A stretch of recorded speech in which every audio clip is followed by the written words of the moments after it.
Nesse vídeo vamos estudar o livro de Gênesis, capítulo 16 e 17. Nesse capítulo nós vamos ver a história ali, a intriga entre Sarai e Agar, né? A empregada e a empregadora, e a chefe, né, da casa. Vamos ver o que aconteceu entre elas. Nessa confusão toda nasce uma criança que não tinha nada a ver com a história, que é Ismael.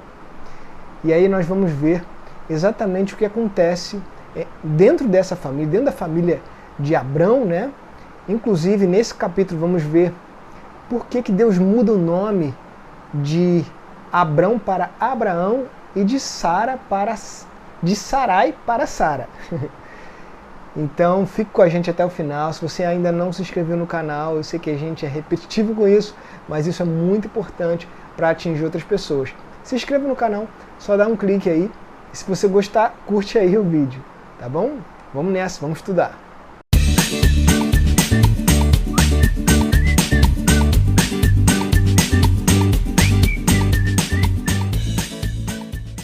Olá, tudo bem com você? Pronto para mais um estudo? Já pegou sua Bíblia para acompanhar a leitura com a gente? Eu tenho certeza que você já ouviu falar sobre circuncisão, mas não tem nem ideia do que é isso. Nesse capítulo, nesse vídeo, nós vamos falar um pouquinho, que é o capítulo 17, vamos falar sobre circuncisão e vamos deixar isso claro para você, tá bom? Então acompanhe com a gente o início do estudo, mas antes, que tal a gente fazer uma oração? Vamos?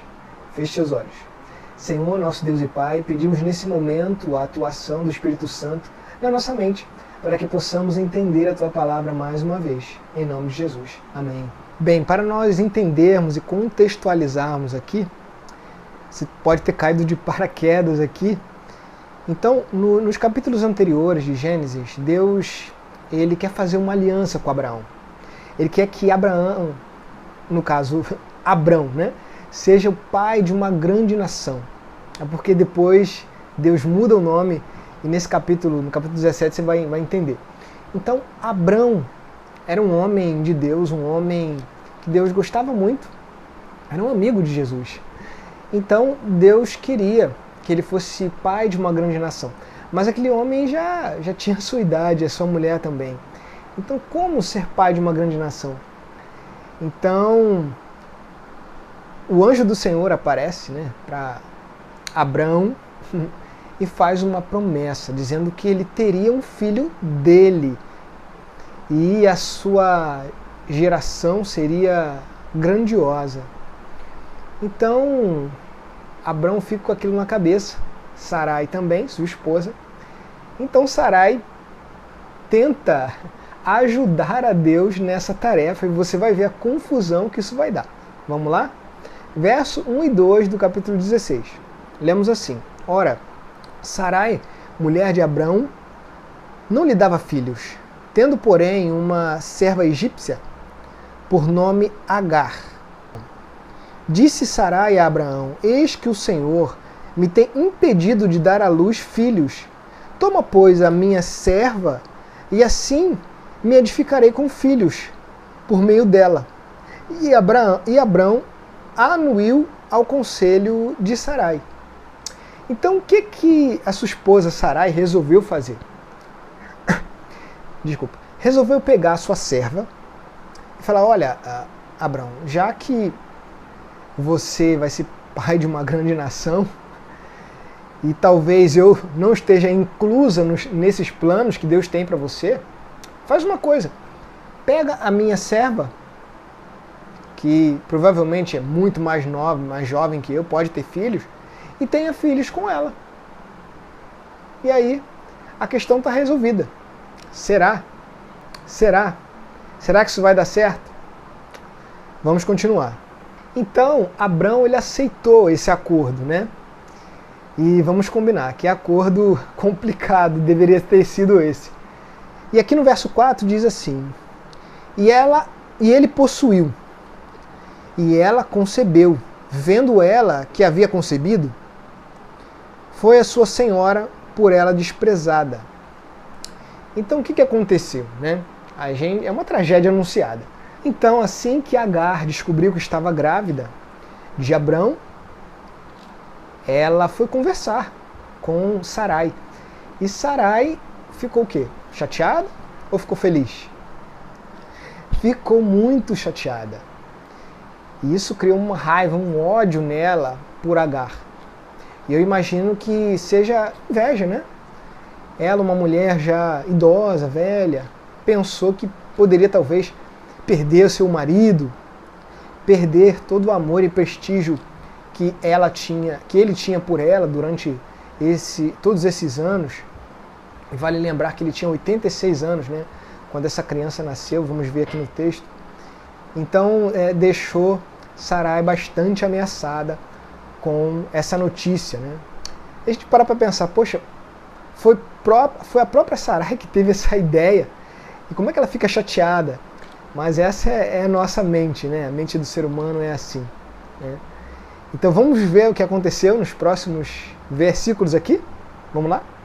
Então, no verso 6 e aqui também no verso 5, né, mostra que Sarai ficou muito chateada com o que aconteceu, foi conversar com Abrão e ele disse, olha, a serva é sua, faz o que você quiser. Os homens fazem isso muitas vezes, né, com suas esposas, olha, faz o que você quiser, tá? E o que aconteceu foi que, no verso 6, Sarai humilhou Agar. Humilhou ela. A Bíblia não é muito clara em dizer o que ela fez, mas acontece que Agar saiu muito chateada de casa e foi para um lugar distante. E lá, naquele lugar distante, Deus ouviu Agar. E vamos ver o que aconteceu. Aqui no verso 7 diz assim: tendo achado o anjo do Senhor, junto a uma fonte de água no deserto, junto à fonte no caminho de Sur. Olha que interessante, né? Então, nesse momento, Deus ouviu o choro daquela mãe. Eu acho muito bonito isso, sabe? Às vezes a gente está passando por problemas e dificuldades na nossa vida tão grandes que nos cegam. E a gente não consegue mais enxergar a solução, a gente não consegue mais acreditar que tem um Deus lá no céu, que nos ama e que está, assim, atento às nossas necessidades, ao nosso choro, à nossa lágrima. E eu tenho por mim que nesse momento que Agar chorou, pediu, quem sabe, a Deus que ajudasse ela nesse momento. Ela que não tinha muitas posses, estava com um filho para nascer e foi rejeitada, né, pelo pai ali. Ela funcionou ali como uma espécie de barriga de aluguel e que em determinado momento as coisas foram por água abaixo e ela ficou sem esperança. Mas a Bíblia aqui, de maneira muito sábia, né, num versículozinho, mostra que Deus, ele está sempre atento, ele não dorme. E nesse momento ela é consolada, né? Então o anjo diz para ela voltar, olha, volta, pode voltar, volta para casa que eu vou resolver. Então, aqui no verso 10 e verso 11 diz o seguinte, acompanhe comigo a leitura. É muito importante você acompanhar a leitura com a gente. Nós aqui não substituímos a leitura pessoal que você tem, tá? Nós só complementamos ali esses comentários, tá ok? Então, por favor, pegue a sua Bíblia e acompanhe comigo verso 10 e verso 11. Disse-lhe mais o anjo do Senhor, multiplicarei sobremodo a tua descendência, de maneira que por numerosa não será contada. Disse-lhe ainda o anjo do Senhor, concebeste e darás à luz um filho, a quem chamarás Ismael, porque o Senhor te acudiu na tua aflição. Olha que lindo! Além de amparar aquela mulher, dar força para ela, né, levantar a cabeça dela, olha, volta para casa.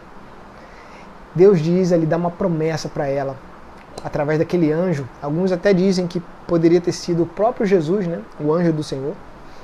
Mas enfim, o fato é que Deus, ele prometeu que a nação, né, ismaelita, os descendentes de Ismael, seriam numerosos. Ou seja, seria uma nação forte. E não é à toa que hoje os árabes, né, são pessoas muito notáveis no mundo. E numerosas. Então a promessa de Deus ela é incrível, né? O amor que Deus tem, o carinho, o cuidado que Deus tem. Então não importa o momento que você está passando, se você estiver passando por um momento difícil, se agarre a esse texto, a essas promessas aqui, que Deus não dorme, Deus está sempre atento à sua necessidade, tá bom? Então vamos continuar no verso 17.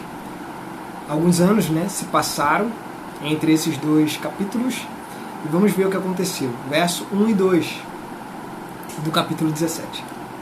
Quando atingiu Abrão a idade de 99 anos, apareceu-lhe o Senhor e disse-lhe: Eu sou o Deus Todo-Poderoso, anda na minha presença e sê perfeito. Verso 2. Farei uma aliança entre mim e ti multiplicarei extraordinariamente. Olha que promessa incrível que Deus faz com Abrão. É interessante nós pensarmos, né?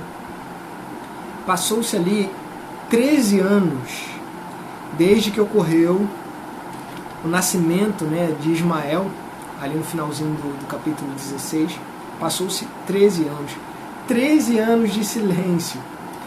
Né? E a gente para pensar, por que Deus esperou tanto, né, para conversar com Abrão novamente e refazer, né, essa aliança que ele tinha prometido lá no capítulo 15, né?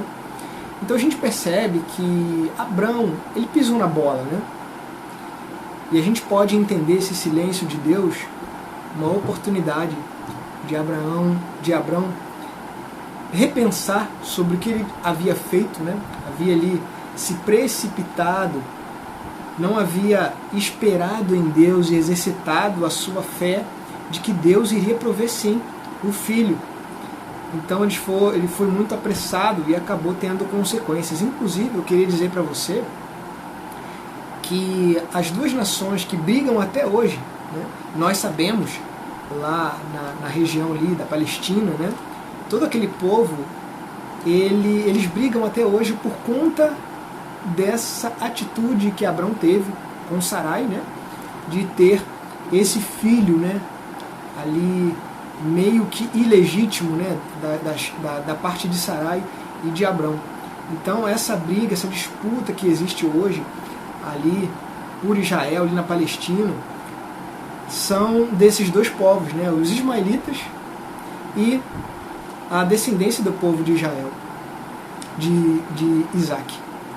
Então, a descendência de Isaac e a descendência de Ismael, eles brigam até hoje. Então, olha a consequência de nos precipitarmos, né, e da falta de fé que às vezes nós temos.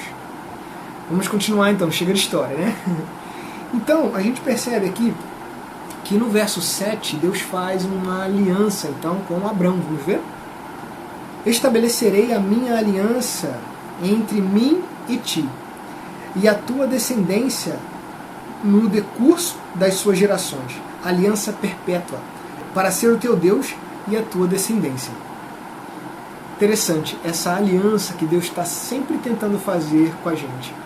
A gente vai quebrando as alianças, vai abandonando Deus, e Deus vai sempre buscando a gente para refazer a aliança. Isso é muito bonito. Então, aqui no verso 5, acho interessante também comentarmos, né?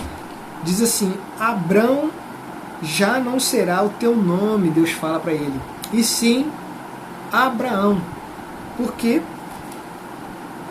Porque por pai de numerosa nação te constituí. Deixa eu te perguntar uma coisa, você sabe o significado do seu nome? Sabe? Ou não? Muitas pessoas não sabem o significado do seu nome. Por quê? Isso não é relevante para os dias de hoje. Mas naquela época era muito importante. O nome trazia um significado grandioso para a pessoa. Tanto de alguma coisa que aconteceu no passado, ou algo, ou alguma aspiração para o futuro. Um grande significado.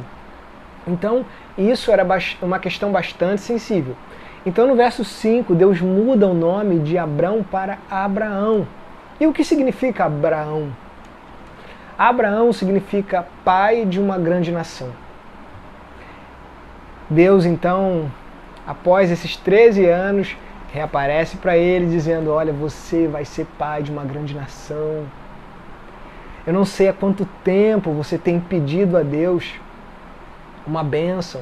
Eu não sei há quanto tempo você tem esperado uma promessa, mas eu gostaria de te dizer que vale a pena esperar sim. Porque tudo tem seu tempo. E o relógio de Deus não é o nosso relógio. O calendário dele não é igual ao nosso. Então, não importa quanto tempo você está esperando essa bênção, essa promessa de Deus, espere, porque ela virá. Deus não é homem para que minta, não é verdade? Então vamos continuar. No versículo 10, eu acho interessante a gente ler esse versículo, que fala um pouco sobre essa promessa, esse sinal da promessa. Então, Abraão, agora eu posso falar, Abraão fez uma promessa, fez uma aliança, melhor dizendo, com o próprio Deus. Então Deus dá um sinal, uma ordem para Abraão de circuncidar, né? Ele, Abraão, já com 99 anos, e todos os seus servos, homens, né? E o seu filho também, a sua geração. Então, vamos falar um pouquinho agora sobre circuncisão. O que significa isso? Né? Parece algo meio forte, né? Mas traz um significado muito importante. Inclusive até hoje os judeus, né? Eles fazem essa prática de circuncisão. Mas o que é circuncisão? Estudando a palavra de Deus, a gente percebe que quando Deus faz uma aliança, essa aliança geralmente traz também um sinal. Por exemplo, se a gente voltar um pouquinho em Gênesis, nós vamos perceber que o sinal da criação, lá em Gênesis capítulo 2, foi um dia na semana, que foi o sábado, né? O sábado é a celebração da criação de Deus, né? Vemos também o arco-íris sendo um sinal, uma aliança entre Deus e a humanidade, o planeta Terra. Então, quando Deus faz essa aliança com Abraão, fazendo ali uma aliança também com toda a sua geração, ele pede que todos os homens, né, sejam circuncidados. Vamos ler o verso 10 e o verso 11 para saber um pouquinho mais sobre esse sinal. Verso 10 e 11 diz o seguinte: essa é a minha aliança, que guardareis entre mim e vós e a tua descendência. Todo macho entre vós será circuncidado. Verso 11: circuncidareis a carne do vosso prepúcio. Será isso por sinal de aliança entre mim e vós. E o que seria isso? Inclusive, essa prática também é adotada por alguns outros povos tribais, até mesmo os egípcios, né? Antes ainda de Abraão, faziam essa prática, né? Que é cortar parte da pele do órgão sexual masculino, né? Corta parte da pele, e aí esse era o sinal. Olha que coisa interessante, né? Por que um sinal desse? Porque todo o filho de Abraão, ou a descendência, né, de Abraão, teria que ter esse sinal. A gente pode refletir algumas coisas, inclusive nós vamos estudar um pouco mais sobre esse assunto mais para frente, mas o apóstolo Paulo, ele amplia um pouco essa questão, falando sobre a circuncisão do coração. Lá no livro de Romanos ele fala sobre essa questão. Mas a questão é que esse sinal não é um sinal tão externo para uma pessoa que olha. Se alguém que estivesse passando ali fosse algum descendente de Abraão, alguém não conseguiria identificar esse sinal no órgão genital masculino. E por que esse sinal era um sinal interno, né? A gente pode parar para pensar e refletir um pouco sobre isso. E eu penso que o maior sinal que Deus quer que a gente tenha com Ele é invisível. Ele é o sinal no coração e na mente, através dos nossos atos, através de uma comunhão com Ele. Eu não sei a que distância você está de Deus. mas eu tenho certeza que a maior maneira que você pode expressar que você é de Deus é através do seu coração. Só Deus sabe ler o coração e os pensamentos. Então, não adianta a gente ser um cristão nominal, não adianta a gente apenas dizer ou mostrar para as pessoas de maneira externa que nós somos de Deus, se o nosso coração, o íntimo do coração, está longe dele. Você pode mostrar ser um cristão incrível, zeloso, que cumpre com inúmeras religiosidades, mas o seu coração, no seu íntimo, você está longe de Deus. Então isso para Deus não importa. Não importa só o parecer ser. Importa para Deus que você seja interiormente. Exteriormente também, eventualmente vai ser importante. Mas o principal é o que se passa aqui, no seu coração. Vamos continuar? Então, a partir do verso 15, Deus também mudou o nome de Sarai. Olha que interessante. O nome de Sarai também foi mudado. Sarai significa minha princesa. Já o nome Sara significa uma princesa. É claro, a diferença não é muito grande, mas tem um significado interessante. Além de Deus ter mudado o nome dela, ou seja, dado a partir daí uma nova identidade, dado a ela uma nova perspectiva de futuro, Deus amplia o significado do seu nome. Antigamente, ela era Sarai, a princesa de Abraão, só dele. Agora, mudando o nome para Sara, ela se torna uma princesa. Ou seja, uma princesa não só para Abraão, mas uma princesa para uma nação. E isso é muito relevante, porque Sara, nesse momento, ela vai tornar uma progenitora de uma nação, ou seja, uma mulher muito importante e de destaque.